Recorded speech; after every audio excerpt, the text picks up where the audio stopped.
So for 15 years, we've been doing this show about New York restaurants, about scenes, about food and wine. And today it's even more so. Just food and just wine, and a lot of wine. We're gonna meet one of my favorite sommeliers in the world, Pascaline Lepeltier. She's a master somm. She is brilliant and a great communicator. Downtown Manhattan, a wonderful new wine bar that I love, Compagnie de vin Surnaturels. Super great food, great wine program to match. And then we're gonna end up 2 wine stores we're gonna just zip through to show like how you can buy great wine in New York. And we're gonna end up back here in Gowanus, you know, a neighborhood that's kind of like the middle of nowhere, but that's not true about much of Brooklyn anymore. You can get here. I got here in 20 minutes on the F train from my apartment, like door to door, so it's really doable. Scenic, no. Anything living in that water?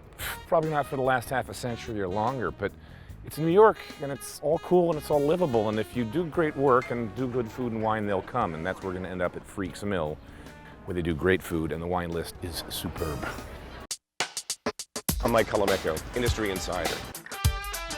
Been in the business my whole life and I know what it takes to succeed. Each week we'll take you into real kitchens, filmed in real time.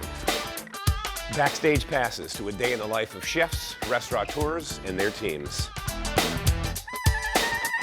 The competition's fierce. Careers, life savings, and reputations hang in the balance. These are my people, and this is their passion. And that's what's next on Mike Colameco's Real Food. Mike Colameco's Real Food is brought to you by the continuous, generous support of the following underwriters.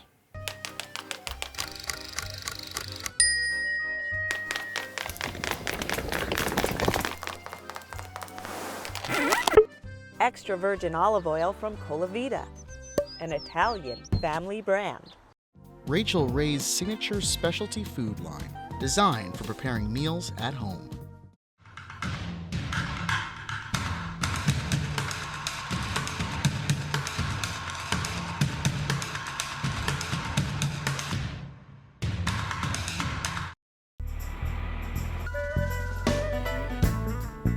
Pascaline Lepeltier. Right. Such a great friend, such a passionate ambassador for all things wine.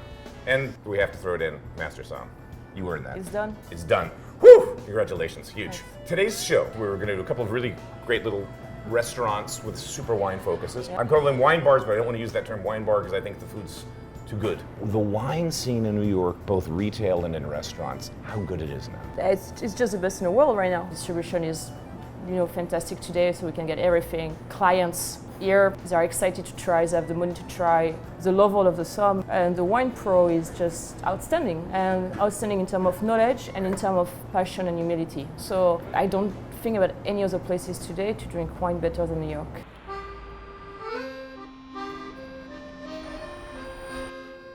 Kilo, thanks for having us. Mike, and thanks for being here. How cool. So this little block of coming. Center Street. It's kind of like where Lafayette runs into Little Italy behind the old police precinct. Chinatown, Soho. When did you come into this project? The company, La Compagnie de vin Surnaturels, started in Paris about 4 years ago. They came to New York 2 years ago, and I came on board about a year ago. And you and the chef, I mean, you guys were doing like badass fine dining. Where were you before this? My career in New York really started at Daniel. I was there as a sommelier for about a year and a half. Worked at a few of the spots in the city, DVGB, Cafe Baloo, and then also at DV Bistro Moderne in Miami, and then here in New York. So I was able to see a really great snapshot of the Daniel group, a lot of fine dining, at that 3 Michelin star level, but then also some more casual spots within the group too. For me, I feel more comfortable in a slightly more casual place where you can welcome your friends and people can come in 3 or 4 times a week.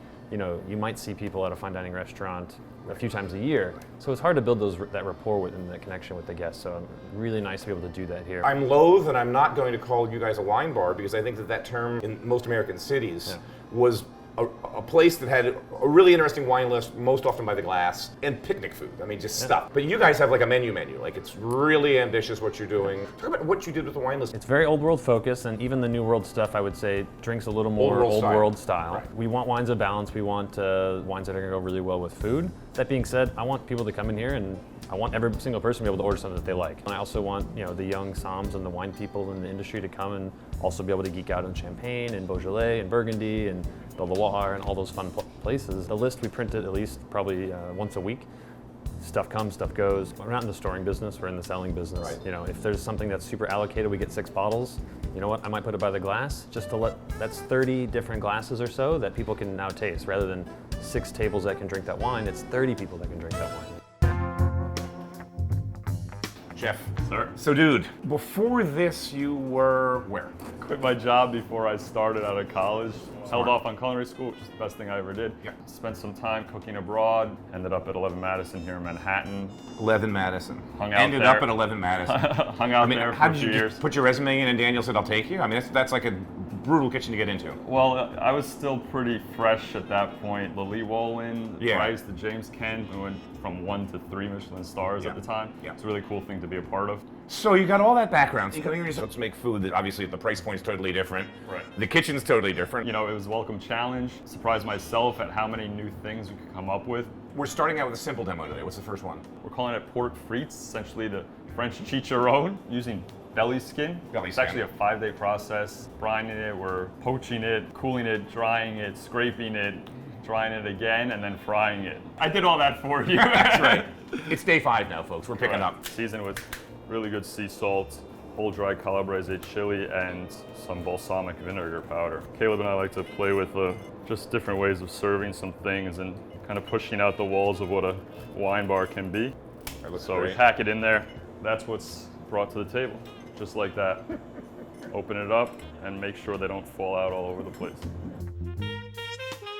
That's why one of my favorite pairings is a Pet Nat Rosé.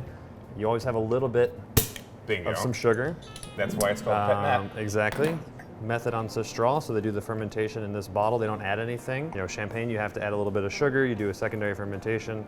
Pet Nat, it's one fermentation in 2 places. So Salud. cheers to that. This is Grand Stephen, the Rosé Rosam. 4 grapes, pretty much all the red grapes of the Loire Valley: Groslo, Gamay, Malbec, and Cab Franc. Organically grown, fruity, great acidity.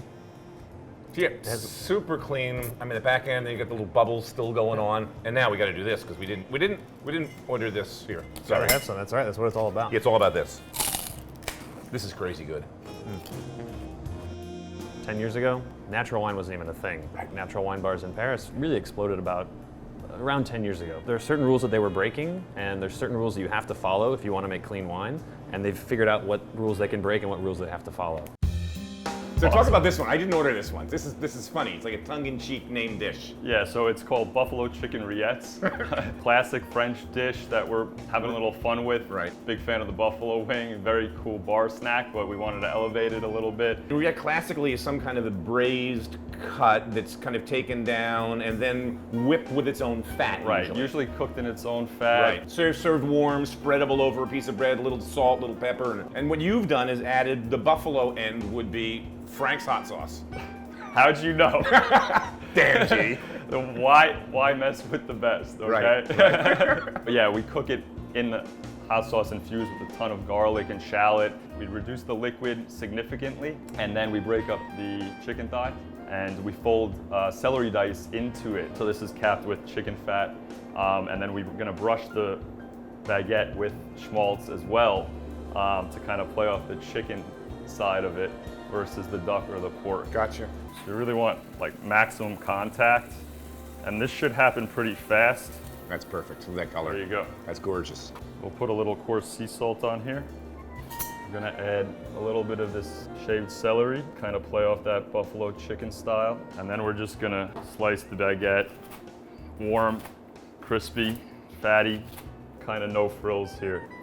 It's meant to be what it's meant to That's be. what it is. You got a knife on the table and you apply as needed to the bread and go.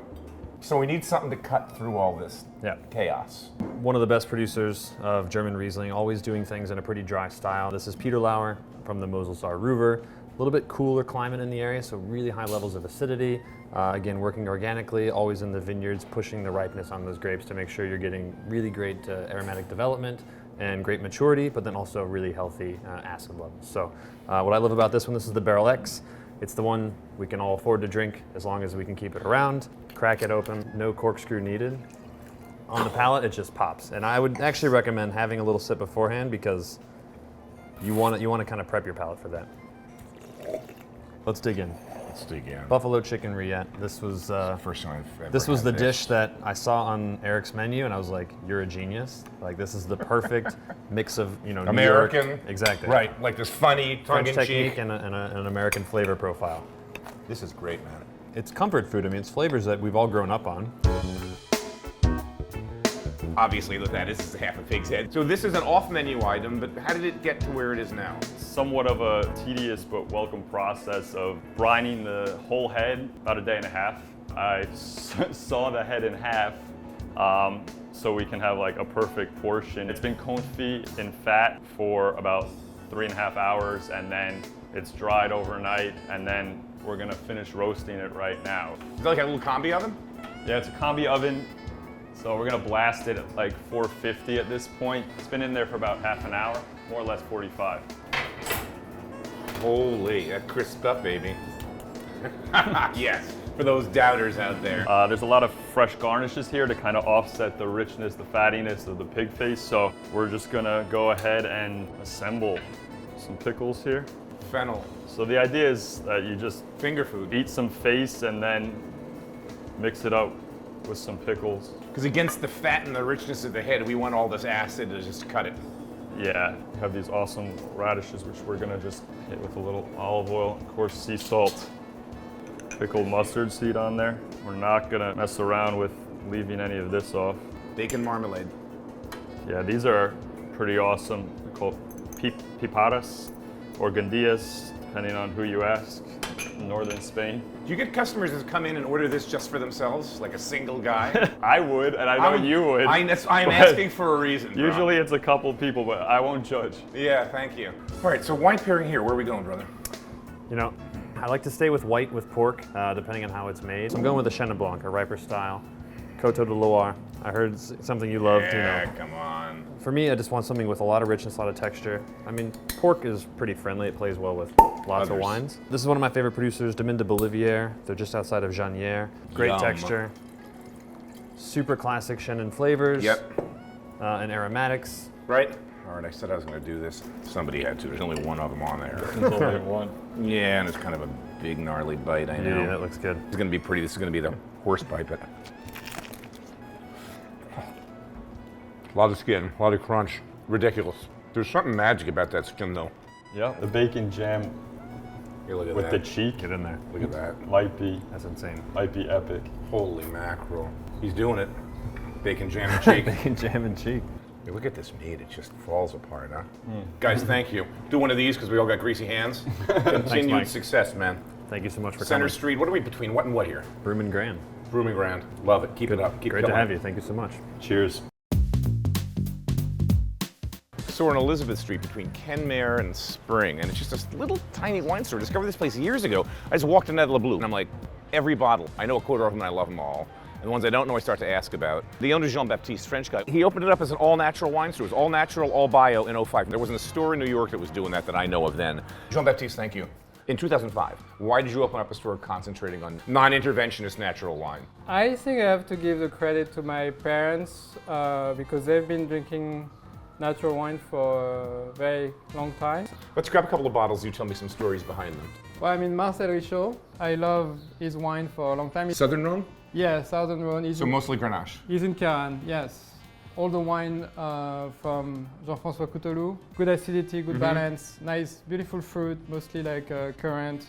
Another new favorite, Mathieu Coste, Gamay Pinot Noir. Almost like a moss, like wet floor kind of flavor, like forest. What's the price? 25. It's crazy. I mean, all your prices are great too. Most of your wines are like $18 to $30 in that range. Yeah, I think this is what we sell the most of. Also this new wine called Chaos, which is an orange wine. What's the grape? Caricante? Yes, almost nutty, oxidized. Right. Tannic is the skin contact. Yes. When they're good, they're exceptionally good, and they're all done as natural as it can. Yeah. In Curated, just long contact with lees, left alone, natural yeasts, Exactly. no intervention. It's wine the way wine was made 6,000 years ago. Yeah, a lot of people who are getting into more and more into these wines, and it's good for the public to have more options and discover all those unusual wines. I got to come back with my car one day and buy a case. Okay. Summer's coming up. I want Thank to you so disappear. much. Thank you so much. Okay. We are so much more focused and conscious about how we eat. Like this food movement and the local movement and the sustainable movement implies that people are starting to think about what they're drinking. So you put that together, and something that was tiny and teeny and for kind of edgy suddenly became mainstream. First it's good, and then it's also good for the environment.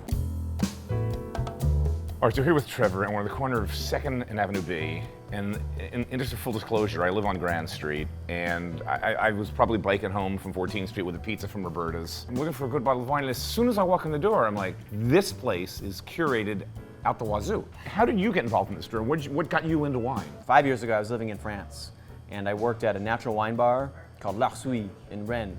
Got into natural wine, loved it, wanted to work in it in the States. I came in, and I was just like, whoa! They had all these back vintage gems of really cool natural winemakers. Talk to me about this Bloomer Creek, 'cause I love this wine. This is Finger Lakes. Finger Lakes. It's a blend of Cabernet Franc and Merlot. And I remember the first time I had it. It's moving. It's balanced, it's dry, but you still get a really nice freshness to it. That's like an incredibly great wine. I mean, that to me is like so drinkable, so craftsworthy. $26 a bottle.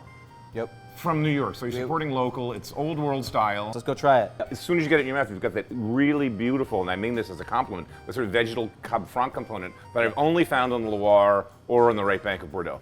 This is delicious, man. Great store. Thank you so much. Thanks so much, Mike. Thank Thanks you. for coming Thank you. We're going to end up today at Freeks Mill. Basically, the entire wine list is 2 varietal. Yeah. Chenin Blanc and Gamay. You go on about Chenin because you're the best. The grape is the best. It's insane, right? I'm not surprised that you can build a whole list on Chenin. You can go from something super, super soft, subtle, aromatically bone dry, no oak, no malo, so very lean, almost close to a Chablis style, to all the spectrum of the side of white to something very powerful, rich structure and Gamay.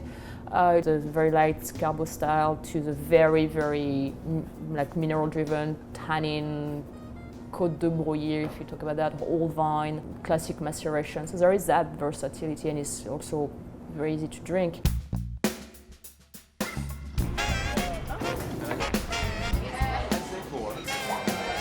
JT. So congratulations right off the bat, man. You're like a month open, and I was here 10 days ago, middle of the week, and you're packed. Yeah. Wine program's sick. Yes. Food's great. Thanks. How did you find this space? What led you to be here? A friend of mine that owns a restaurant in Williamsburg knew of Shoddy Corner that was for lease. A shoddy corner. I mean, what everyone's looking for. And it was cheap. Bingo. Yeah. That's the deal. I went to culinary school. I worked in restaurants for 10 years. I met my wife at Casamono and then realized that the 3 o'clock in the morning was difficult to start a family on. So I actually went and started a construction company. So what drew you back into this mayhem? I mean, I always knew that I would... Got tired of getting good night's sleeps and making good money and having weekends off and being home for dinner? Yeah, kind of. Insane. No, I mean, I always knew that I would get back into it one way or another. The team behind it, how'd you assemble the boys? The front of the house are friends of mine from my old restaurant days. I got involved in this project because I've always had a passion for food and wine. I was a server at Casamono and I worked a bar at Bar Hamon. And I met Alex, JT, and a bunch of other people, some who work here from back then. Kind of the core team here. The core team. We were probably influenced a lot because we loved the food, we loved the wine program, we loved everything about that restaurant.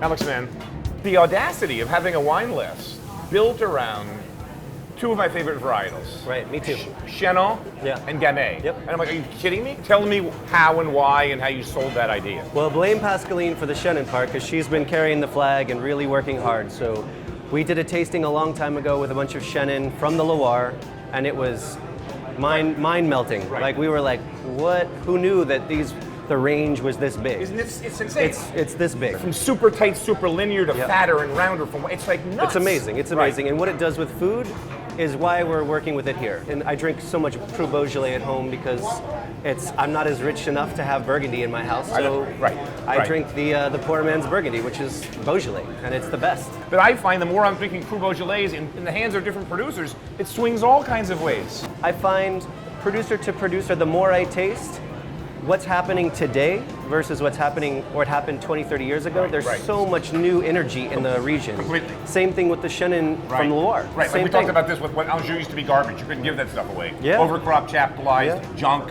bulk wine, There's- made for that. And then now it's like, with great producers. Right? It's crazy. Most of these guys that we're working with on the menu are really doing Burgundy wine with Gamay in the south of Burgundy. It's called Which is what it is. It's called Because you look at the Beaujolais. bottom, Macon is here, the north of Burgundy, they're like next to each other. Right next to It's like each an other. extension. So Shen has a white wine. How much of the total list is those two grapes? I would say 70% at least. Crazy. Yeah. The whole idea of an eclectic wine list is really fun, but it's way more interesting to do something. You know, have an opinion, take somebody down the path. Where our food is what we're doing, the wine list should reflect that. And really, the food came first, the wine came second. That's the way I think This is the way it should be. How'd you meet the chef? Cosimono? Craigslist. I always answer that question with Craigslist as a joke, but it's the truth. It's the truth. It's where things happen these days. We interviewed, I think, 14 or 16. We tasted the food of 7 or 8, and he was the one that we trusted we could do this with.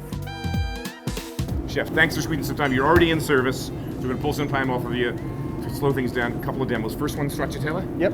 It's springtime here, so we've got beautiful peas, a dish that screams peas. I'm going to step out, let my camera come in. You do the work and just walk me through it. I'll be on that side. Talk to me. Thank you. Great. So first, you just shred up the mozzarella curd.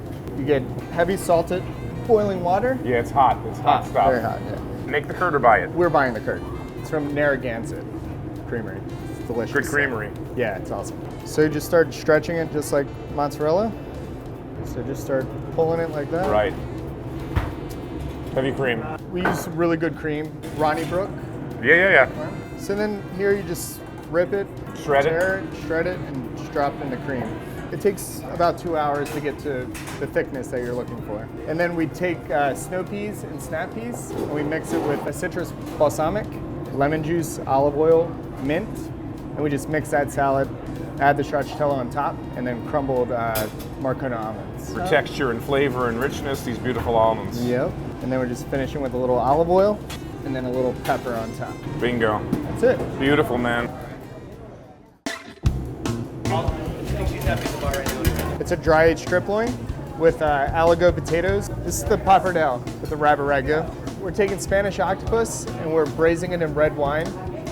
The roasted leeks that we have on our menu, we're just wrapping it in foil with olive oil, a little salt. A lot of salt, actually. And then pepper, some thyme. And then we just wrap these up. Really simple, man. Really simple. And into that bad boy oven. Into the bad boy oven for about 2 hours as well. 2 hours later. We just pull them out, and you get this beautiful roasted leek. And they pick up that much color too. It's crazy, right? Yeah. If there's like a little hole, it like sears it right up. So this is coming from a dish that they eat in Spain. Every year they have like these big festivals, and they cook these spring onions. They don't use leeks, but they use spring onions, and they throw them into the fire and let them roast up. And then when they take them out, they wrap them in newspaper to let them steam. So we're kind of doing it the back, like the other way around. They just grab them and run them through romesco, and it's period. Yeah. What's in your romesco? This is piquillo peppers. There's cherry vinegar, olive oil, garlic, and smoked paprika. So we're just taking hamon that we're freezing. It's a 12 month. Oh, I remember this. Right, microplane frozen. Yeah. Right. You worked in Spain for a bit? No, I didn't. Just travel through. Yeah, I worked at a Spanish restaurant, Huertas. Oh yeah. For a little bit. Yeah. Lower East Side, East Village. Yeah, East Village. And then we're taking green almonds. There's a slice super thin, right on top. Folks, you know what this is, right? Kohlrabi, right? And I eat everything. I love root vegetables. I love bitter vegetables. I ate collards since I was a kid. Bitter greens, dandelions. I eat everything. Like no allergies. Just love it. I gotta say, I mean, I don't have a lot of love for these bad boys. Right. I mean, they're good, but like if I was in a pinch, backpacking, and there was nothing else to eat, I might dig this out of the goods. It wouldn't be my first choice, but Jonathan did an amazing dish with kohlrabi last year. Every time I go there, I'd order. He did it like on a spiralizer and turned it into like a sesame noodle thing. With this being the noodle, I was like, whoa, dude, this is crazy. It was anchovies, it was so delicious. And then I was here the other night, and you did this dish, and it just blew me away. Totally like the two greatest uses of kohlrabi I've ever seen. Nice. So no one get you guys share first prize. Right. Show me how you do this thing. Okay. How you turn this into something wonderful. So we take the kohlrabi and we just peel it. So it's pretty tough, so you can't really use a peeler. So you have to use a knife. Use a paring knife or a sharp knife. Right. And then we cook it in clarified butter. So we just drop it in the clarified butter. And that roasts, this takes about 2 hours. We just keep spinning it until it gets nice and caramelized on the outside. We pull it out and it looks like this. Looks like that guy. Yeah, and then when you slice into it, it's just like, it's so cool looking, you know? And it looks like a piece of meat. People. It's delicious, man. After we pull it out of the clarified butter, we're actually smoking it in here. Whose grits do you use? Anson Mills? Anson Mills, yeah. And then it's just the kohlrabi, and then we finish it with like a Carolina-style barbecue sauce, so mustard-based. Kohlrabi, man. Kohlrabi. You and Jonathan Wu, I gotta give props to you guys. I mean, I thought about this dish, like, it was a love at first bite. So good, man. I could be vegan for like 3 days. Right. I could do like mushrooms and this one night, and then some. I mean, I'd go nuts after 3 or 4 nights, but this is killer. Thank you, Chef. We figured the rent's cheap enough and we could take some rest and we can kind of do what we want, and the overhead is low enough that we don't have to crush it out of the gates. That's great for you. So you're telling me the Chanel's being pulled in Loire, which is nuts because I can't get enough of it. Yeah, in Anjou, yeah, it's like reducing every year the acreage of Chenin, yeah. And Gamay, that's crazy. Like the farming is very tough, you know, you are like high density, 10,000 per hectare, like you are like 50 centimeters from the ground, just can't make a living, you know, so what do? Here we are ready to pay a certain amount of money for a bottle of Beaujolais, but in France it's not really the case, you know, and we need to keep on pushing them and like supporting that farming and that style, because it's not doing very great right now in the region. If you really are a wine lover, you need to understand we need to help to make that trend something consistent, like for saving a region. We'll do our job. Well, you just we'll need make to drink. TVs and talk, and we'll drink and we'll buy and we'll support and drink. And Rouge, you can open up by the summer because we're bringing cameras in. You're not going to escape. I haven't never done a show in the same restaurant twice, but this is a different Rouge. This is Rouge 2.0. Yeah. Totally different field, totally different neighborhood, totally different room, and you. Totally different clothes, bigger wine list. Yeah, soon. All right. 6 weeks. We'll see you in Rouge. Thanks so much for coming out today. Thanks. Pascaline Lepeltier, really, really the best. Yeah. Mike Colameco's Real Food is brought to you by the continuous, generous support of the following underwriters.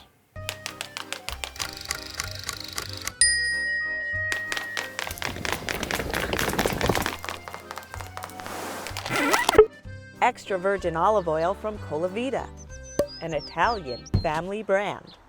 Rachel Ray's signature specialty food line, designed for preparing meals at home.